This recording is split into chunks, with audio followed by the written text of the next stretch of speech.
Global oil prices have wreaked havoc with the Alberta economy in the past 5 years.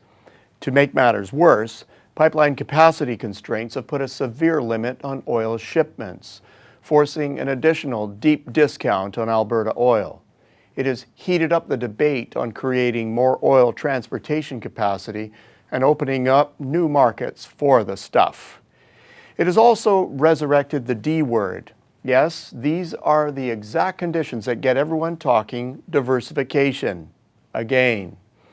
Is it just a passing fad, another Alberta fling with an episodic but purely intellectual notion? The dominance of oil and gas in Alberta exports is gripping. Crude oil and gas exports alone count for 2/3 of all shipments, and that has actually risen from an already high 58% at the start of the new millennium. Layer in exports from refineries and petrochemical manufacturing, and it's getting close to the overall export dependence level Canada has on the U.S. market. It's big. So is it really worth getting back into the diversification debate? Well, let's first have a look at what else Alberta does.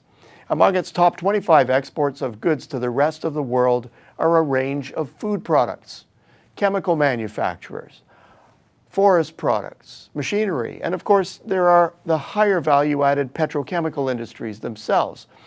This is where the potential, if any, for diversification lies. Is there a case? Let's start with the oil and gas sector itself. Adding value to the province's key resource is a form of first-line diversification. Do more with it before shipping it out. Add value that boosts the domestic payback. There is a case. While shipments of crude oil and gas have languished in recent years, shipments from refineries have risen at an average rate of over 11%. For petroleum manufacturing, an equally impressive 9%. Now, run at this rate for another 10 years, and you take the share of these two from barely 5% of goods exports to 9%. It seems small, but it's significant, and it's a start. But it sure doesn't have to end there. Lump together the top categories in Alberta's agri-food sector and you get another 8% of goods exports. This includes key crops like wheat and oilseeds, but also live and processed animals, and frozen food manufacturing, among others. The share hasn't really changed over the years though. Growth has been pretty much on average. So is there really a story here? In fact, there is. Emerging market demand for foodstuffs of all kinds is rising significantly.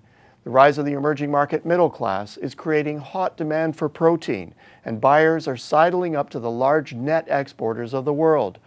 China is perhaps the biggest suitor, and for the moment presents the most promising long-term market. Interestingly, Alberta is not really shipping to China in a big way, which at first glance is discouraging, but at second glance, a great opportunity. Net dependence figures from the FAO suggest that if it joined the fray, Alberta could see its food exports become something of an export powerhouse. If exports could manage to get up to collective annual growth of, let's say, 15%, not out of line with certain projections of need, then the sector would jump in importance to about 22% of provincial exports. There's more. Alberta is cracking into Chinese appetite for its forest products. Pulp shipments to the U.S. have gone nowhere in the past 2 decades, but they have simultaneously maintained a blistering annual growth track to China of 16%.